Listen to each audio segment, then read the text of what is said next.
আসসালামু আলাইকুম, সবাইকে আমার নতুন আরেকটা ভিডিওতে স্বাগতম জানিয়ে আমার নতুন ভিডিওটা শুরু করতেছি। আজকে আমি কচু দিয়ে রুই মাছের ঝোল রান্না করব, সেটাই আপনাদের সাথে শেয়ার করব। আসলে আমি বাসায় যেভাবে রান্না করি সেভাবে আমি আপনাদের সাথে শেয়ার করব। আপনারা কে কীভাবে রাঁধেন অবশ্যই কমেন্টে জানাবেন। আমি চুলাতে ফ্রাই প্যান বসিয়ে দিয়েছি তেলটা গরম হওয়ার জন্যে, দিয়ে তারপরে এখান দিয়ে মাছের মধ্যে লবণ আর হলুদ মেখে নিচ্ছি ভালোভাবে। ধুয়ে পরিষ্কার করে নিয়েছি, আগে মাছটাকে পানি ঝরিয়ে সুন্দর মতন হলুদ আর লবণ মেখে নিয়েছি। হলুদ লবণ মেখে না হয়ে গেছে, আমি চুলাতে যে তেল দিয়েছি তেলটাও গরম হয়ে গেছে। এখন আমি একে একে মাছগুলা দিয়ে দিচ্ছি। মাছগুলো আমার এভাবে সুন্দর মতন একে একে আমি ভেজে নিব বাদামি কালার করে। দেখুন আমার মাছ ভাজা হয়ে গেছে, এখন আমি চুলা থেকে নামিয়ে নিব। নিয়ে ফ্রাই প্যানের মধ্যে আবারও একটু তেল দিয়ে দিলাম, দিয়ে এখন পেঁয়াজ কুচি কাঁচামরিচ দিয়ে দিলাম, দিয়ে একটু নাড়াচাড়া করে নিচ্ছি। আমি অল্প একটু পেঁয়াজ আর কাঁচামরিচ দিয়ে এখন একটু আপাতত নাড়াচাড়া করে নিলাম, নিয়ে পানি দিয়ে দিলাম। পানিটা দিয়ে আমি এখানে আদা এবং রসুন দুইটাকে সুন্দর মতন থেঁতা করে নিয়েছি। তারপরে আবারও পেঁয়াজ আর কাঁচামরিচ দিয়ে দিলাম, দিয়ে এখন একটু ভালোভাবে একটু নাড়াচাড়া করে নিব।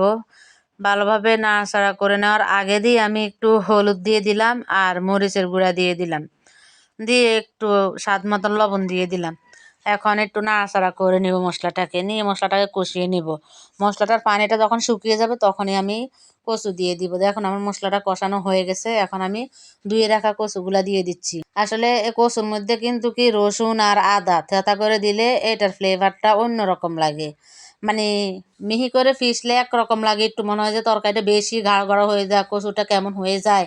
তাই আমি এভাবে থেঁতা করে দিয়ে রান্না করলে আমার কাছে মনে হয় ভালো লাগে, তাই আমি এভাবে রান্না করতেছি।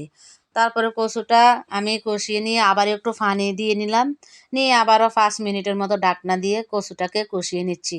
এখানে আমার কিন্তু হাফ সিদ্ধ হয়ে গেছে কচুটা।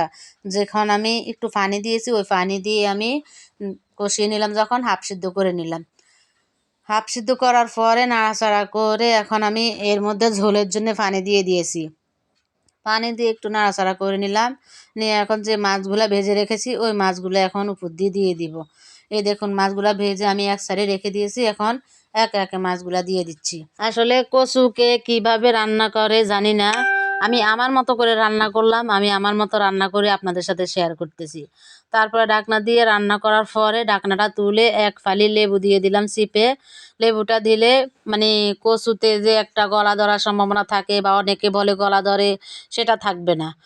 কচুটা দিয়ে আবার একটু নাড়াচাড়া করে 2 মিনিট রান্না করে নিলাম। রান্না করার পরে আবার একটু ভাজা জিরার গুঁড়া দিয়ে দিলাম উপর দিয়ে।